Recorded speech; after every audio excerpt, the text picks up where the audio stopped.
ఈరోజు దేవుని వాక్యాన్ని ధ్యానం చేసుకుందాం. మత్తయి సువార్త 8వ అధ్యాయం 22 వచనం నుండి 27వ వచనం భాగం వరకు చదువుకుందాం. ఆయన దోణి ఎక్కినప్పుడు ఆయన శిష్యులు ఆయన వెంట వెళ్ళిరి. అంతటా సముద్రము మీద తుఫాను లేచినందున ఆ దోణి అలల చేత కప్పబడెను. అప్పుడు ఆయన నిద్రించుచుండగా వారు ఆయన యొద్దకు వచ్చి, ప్రభువా, నశించిపోవచ్చున్నాము, మమ్మును రక్షించుమని చెప్పి ఆయనను లేపిరి. అందుకు ఆయన, అల్ప విశ్వాసులారా, ఎందుకు భయపడుచున్నారని వారితో చెప్పి లేచి గాలిని సముద్రమును గద్దింపగా మిక్కిలి నిమ్మళమాయను. ఆ మనుషులు ఆశ్చర్యపడి, ఈయన ఎట్టివాడో, ఈయనకు గాలియు సముద్రమును లోబడుచున్నవని చెప్పుకొనిరి. దేవునికి స్తోత్రం. ఈ దిన అంశం లిటిల్ ఫెయిత్, అల్ప విశ్వాసము. మరి చదవబడినటువంటి లేఖన భాగం, మరి యేసుక్రీస్తు ప్రభులు వారు మరి శిష్యులు ఆ దోణిలో పడవలో ప్రయాణం చేస్తున్నప్పుడు యేసుక్రీస్తు ప్రభులు వారు పడవలో నిద్రిస్తున్నాడు. ఆ సమయంలో భయంకరమైనటువంటి తుఫాను కలిగినది.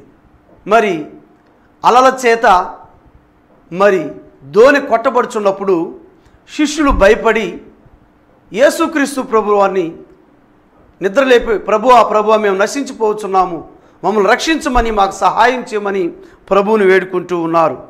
ప్రేమంటి దేవుని బిడ్డలారా, మరి యేసుక్రీస్తు ప్రభులు వారు ఆ సమయంలో అంటూ ఉన్నాడు, 26వ వచనం, అల్ప విశ్వాసులారా, మీరెందుకు భయపడుచున్నారని వారితో చెప్పి లేచి గాలిని సముద్రమును గద్దింపగా మిక్కిలి నిమ్మళమాయను. దేవునికి స్తోత్రం. ప్రభు నిద్రలేచి శిష్యులను అల్ప విశ్వాసులారా అంటూ ఉన్నాడు. మీరెందుకు భయపడుచున్నారని వారితో చెప్పి గాలిని సముద్రాన్ని ప్రభు గద్దించాడు. వెంటనే అవి నిమ్మళమైపోయింది.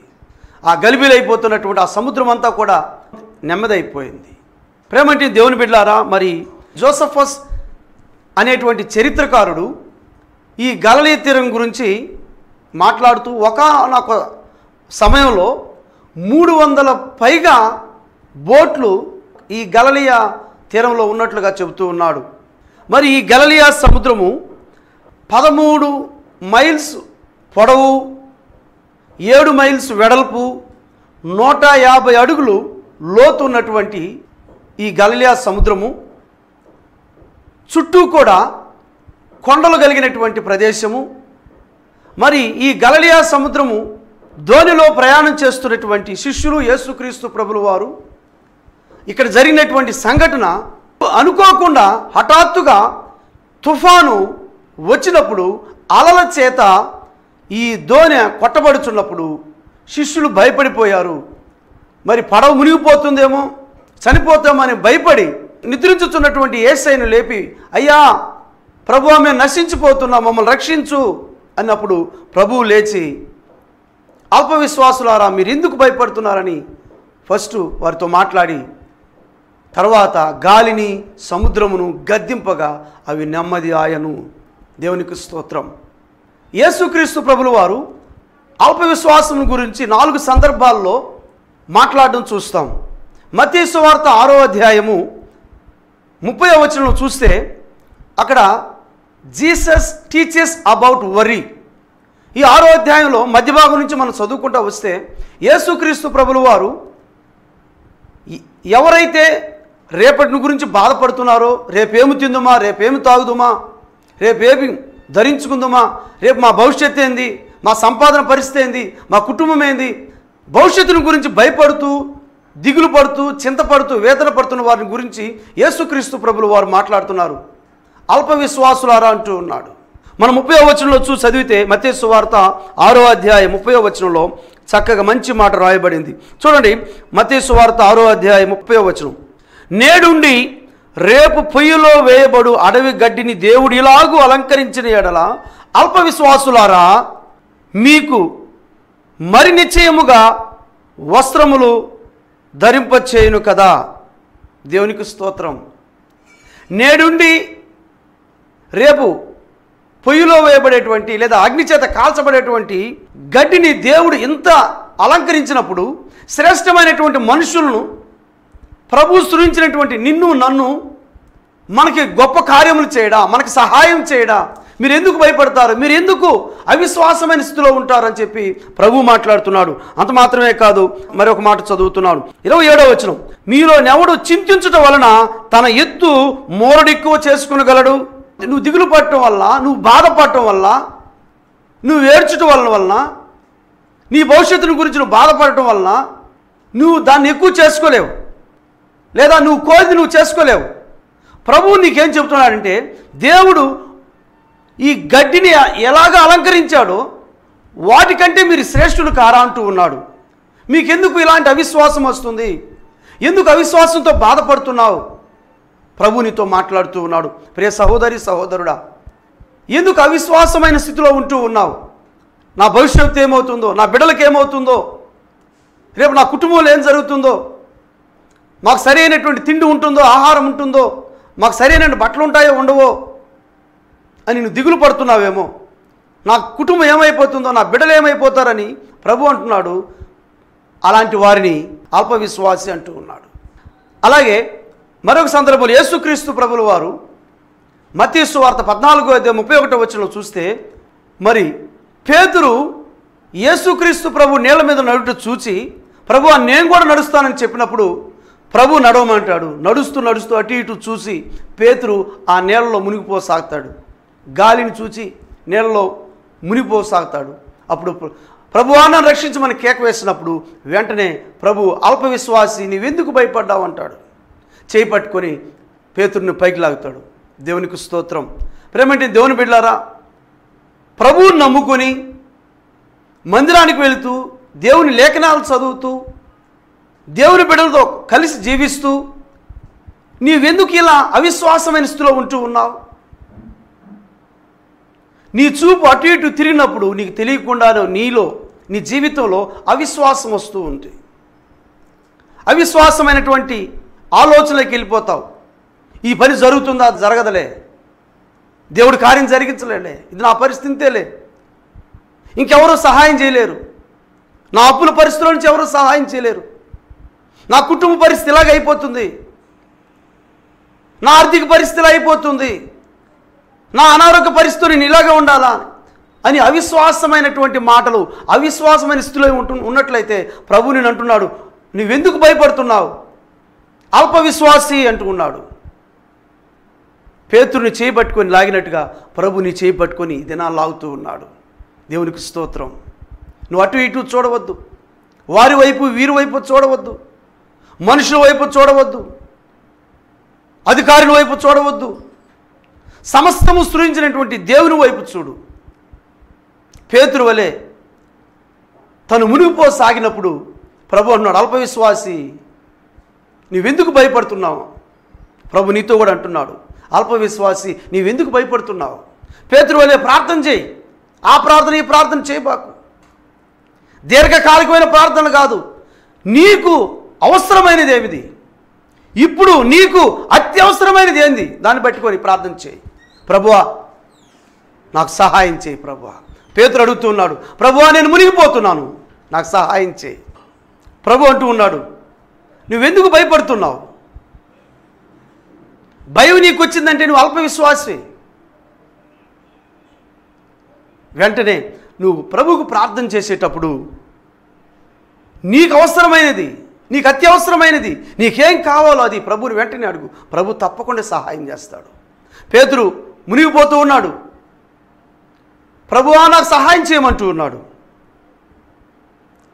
వెంటనే ప్రభు తన కుడి హస్తాన్ని పట్టుకొని పైకి లాగుతూ ఉన్నాడు. ప్రియ సహోదరి సహోదరుడా, ప్రభు అంటున్నాడు ఇక్కడ, అల్పవిశ్వాసి నీవెందుకు భయపడుతున్నావు? ప్రభువుని నమ్మిన తర్వాత, యేసుక్రీస్తు ప్రభుని సొంత రక్షకునిగా అంగీకరించిన తర్వాత నీ చూపు అటు ఇటు ఉండకూడదు, నీ దృష్టి నీ ఆలోచన లోకం వైపు ఉండకూడదు, పాపం వైపు ఉండకూడదు. నీకోసం రక్తం కార్చి ప్రాణం పెట్టి సమాధి చేయబడి పునరుద్ధానుడైన క్రీస్తు యేసు వైపు, ఆయన వైపు నీ దృష్టి ఉండాలి, నీ ఆలోచన ఆయన మీద ఉండాలి, నీ తలంపులు ఆయన మీద ఉండాలి, నీ దృష్టి ఆయన మీద కేంద్రీకరించు. ప్రభు నీ సహాయం చేస్తాడు. నువ్వు అటు ఇటు చూసినప్పుడు అవిశ్వాసమైన స్థితిలోకి వెళ్ళిపోతావు. భయాందోళన నీ జీవితంలోకి వస్తాయి. అర్థం కాని పరిస్థితి అయిపోతూ ఉంది. అలాగే మరొక సందర్భంలో మత్తయి సువార్త 16వ అధ్యాయం 8వ వచనంలో ఇక్కడ ప్రభు అంటూ ఉన్నాడు, అల్ప విశ్వాసులారా మీరు గ్రహింపలేదా? 5 రొట్టెలు 5,000 మందికి పంచింది మీరు గ్రహింపలేదా అని మాట్లాడుతూ ప్రభు అంటున్నాడు, అల్ప విశ్వాసులారా అంటూ ఉన్నాడు. 5 రొట్టెలు 5,000 మందికి పంచిపెట్టింది మర్చిపోయారు, వాళ్ళకి ఆలోచనకి రాలా. అందుకు ప్రభు ఆ సందర్భంలో అక్కడ అంటున్నాడు, మత్తయి సువార్త 16వ అధ్యాయం 8వ వచనంలో, అల్ప విశ్వాసులారా 5 రొట్టెలు 5,000 మందికి పంచింది మీరు గ్రహింపలేదా? మీకు ఆలోచన రాలేదా? ప్రభు నీ చేసిన మేలును ఒకసారి జ్ఞాపకం చేసుకో ప్రియ సహోదరి సహోదరుడు. ఎందుకు నీవు అవిశ్వాసమైన స్థితిలోకి వెళ్ళిపోతావు? ప్రతి ఒక్కటి అవిశ్వాసంగా మాట్లాడతావు, నిరుత్సాహమైన స్థితిలో మాట్లాడతావు. ఇది నాకు జరుగుతుందా జరగదా అని. ప్రభు తప్పకుండా నీకు జరిగిస్తాడు. వీళ్ళు ప్రభుతో ఉంటూ ఉన్నారు, ప్రభువు చేసే గొప్ప కార్యాలు అనుభవిస్తూ ఉన్నారు, మరి అవిశ్వాసమైన స్థితిలోకి వెళ్ళిపోతూ ఉన్నారు. ప్రభు అన్నాడు, అల్ప విశ్వాసి మీరు గ్రహించట్లేదా? ప్రభు ఈ దిన నీతో మాట్లాడుతున్నాడు. ప్రభువు చేసే కార్యాలు నువ్వు గ్రహించడం లేదా? నువ్వు చూడటం లేదా? ప్రభువు నేటి వరకు నీ జీవితంలో చేసిన ఆ పనులు నువ్వు గ్రహించడం లేదా? మరొక సందర్భంలో యేసుక్రీస్తు ప్రభుల వారు మత్తయి సువార్త 17వ అధ్యాయం 20వ వచనంలో మాట్లాడుతూ ఉన్నాడు. శిష్యులు దయ్యాన్ని వెళ్ళగొట్టలేకపోయారు. అక్కడ ప్రభు వాళ్ళతో అంటున్నాడు, అల్ప విశ్వాసులారా నేను ఎంతకాలం మీతో ఉంటానని చెప్పి ఆ దయ్యాన్ని గద్దించి బయటికి వెళ్ళగొడతాడు ప్రభు. చూడండి ప్రియమైన సహోదరి సహోదరులారా, నీకున్నటువంటి అననుకూల పరిస్థితులను బట్టి, నీ కంటి కనబడే వాటిని బట్టి నీవు అలాంటి మాటలు మాట్లాడవద్దు. ప్రభువు గొప్పవాడు, సమస్తం నీకు మేలుగా చేయగలడు. నీ కంటికి అది పూర్తిగా చెడిపోయి ఉండవచ్చు. నీ కంటికి నీ కుటుంబము లేదా నీ ఆర్థిక సమస్య లేదా నీ పిల్లల విషయంలో, నీ కంపెనీ విషయంలో, నీ బిజినెస్ విషయంలో లేదా నీ కుటుంబ విషయంలో, నువ్వు పనిచేస్తున్న స్థలాల్లో ఇది ఎలా జరుగుతుంది, నాకు ఇదంతా ఎవరు చేస్తారు, ఇది నాకు అర్థం కాలేదు అని నువ్వు అనుకొని నీ కంటికి కనబడే వాటిని చూసి నువ్వు మాట్లాడుతున్నావు. చుట్టుపక్కల జరిగే వాటిని బట్టి నువ్వు చూసి కలవరం చెంది, దిగులు పడి, చింతపడి, వేదన పడి, భయభ్రాంతులతో అవిశ్వాసమైన మాటలు మాట్లాడుతూ ఉన్నావు. ప్రభు నీకు కంటి కనపంచని మేలు నీకు చేయబోతూ ఉన్నాడు. మనుష్య హృదయానికి గోచరం కాని కార్యాలు చేయబోతూ ఉన్నాడు. ప్రియ సహోదరి సహోదరుడా, యేసుక్రీస్తు ప్రభులు వారు అంటూ ఉన్నాడు ఇక్కడ, ఈ అల్ప విశ్వాసులారా అంటూ ఉన్నాడు. మత్తయి సువార్త 8వ అధ్యాయం 23 నుంచి 27 వచనాల్లో మనం చదువుకున్న వాక్య భాగంలో ఈ శిష్యులు ఆ గలిలయ సముద్రంలో యేసుక్రీస్తు ప్రభుతో కూడా ప్రయాణం చేస్తున్నప్పుడు అలల చేత దోణె కొట్టబడి ఆ నీరు వచ్చి దాంట్లో దోణిలో పడి మునిగిపోయి చనిపోతామని భయపడి శిష్యులు కేకలు వేసి ప్రభువుని, నిద్రపోతున్నట్టు ప్రభువుని లేపి, ప్రభువా మమ్మల్ని రక్షించమని అడుగుతూ ఉన్నాడు. ప్రభు లేచి, అల్ప విశ్వాసులారా మీరు ఎందుకు భయపడుతున్నారు అని చెప్పి ఆ గాలిని తుఫాను గద్దించినప్పుడు అవి చక్కగా నిమ్మలమైపోయాయండి. ప్రేమంటే దేవుని బిడ్డలారా, యేసుక్రీస్తు ప్రభు ప్రయాణం చేస్తున్నటువంటి ఈ దోణిలో ప్రయాణం చేస్తున్న శిష్యులు ఈ దోనికి అలల చేత కొట్టబడినప్పుడు భయభ్రాంతులై ప్రభువుని లేపినప్పుడు ప్రభువు అల్ప విశ్వాసులారా మీరు ఎందుకు భయపడుచున్నారని ఆ తుఫానును గాలిని గద్దించి నిమ్మలపరిచాడు. దేవునికి స్తోత్రం. ఈ వాక్య సందేశాన్ని వింటున్న ప్రియ సహోదరి సహోదరుడా, ప్రభు నీతో మాట్లాడుతూ ఉన్నాడు. పడవ లేదా దోణె అనేటువంటి కుటుంబము లేదా నీ జీవితము కష్టాలు, శ్రమలు, ఆర్థిక అసమానతలు, సమస్యలు అనేటువంటి అలల చేత కొట్టబడి నీవు మునిగిపోసాగినప్పుడు, నీవు అర్థం కాని పరిస్థితిలో ఉన్నప్పుడు, నీ జీవితం గలిబిలి అయిపోయి ఎటు చూసినా సమస్యలే, ఎటు చూసినా అప్పులు, ఎటు చూసినా అవమానాలు, ఎటు చూసినా అర్థం కాని పరిస్థితి, నిద్ర లేక, ఆహారం లేక, దిగులు పడి వేసారిపోతున్నావేమో, నీ దోణిలో ప్రభు ఉంటే, దోణి అన్నటువంటి నీ ఇంటిలో లేదా పడవ అన్నటువంటి నీ జీవితంలో యేసుక్రీస్తు ప్రభులు వారు ఉన్నట్లయితే అవన్నీ ప్రభు నెమ్మది చేస్తాడు. ఆ గాలిని తుఫాను గద్దించిన ప్రభువు,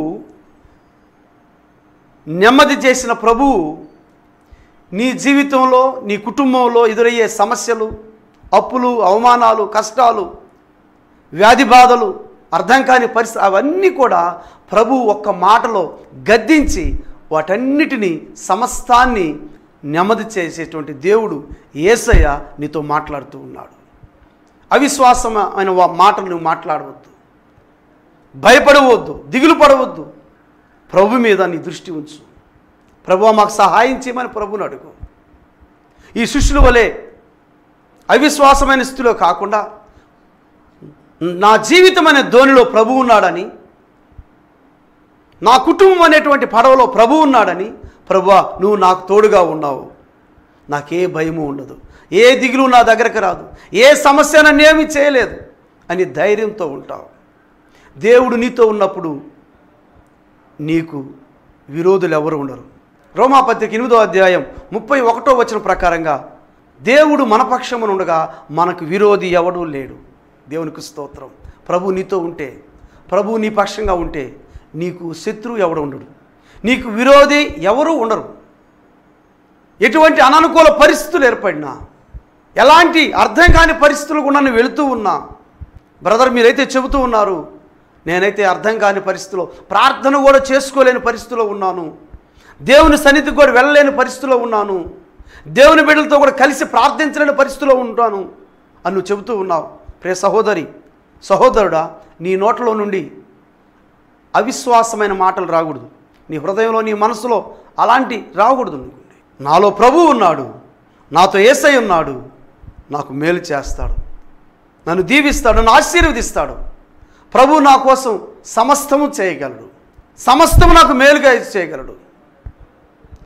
ప్రభు అన్న రోమాపత్రిక 8వ అధ్యాయం 28వ వచనంలో all things work together for your goodness, సమస్తమును మేలుకై, నీ మేలుకై సమకూడి జరుగుతున్నవి. దేవునికి స్తోత్రం. ఏమి జరిగినా సరే ప్రభువు దాన్ని నీకు మేలుగా చేయబోతున్నాడు, నీకు నీ కుటుంబానికి దీవెనకరంగా, ఆశీర్వాదకరంగా చేయబోతున్నాడు.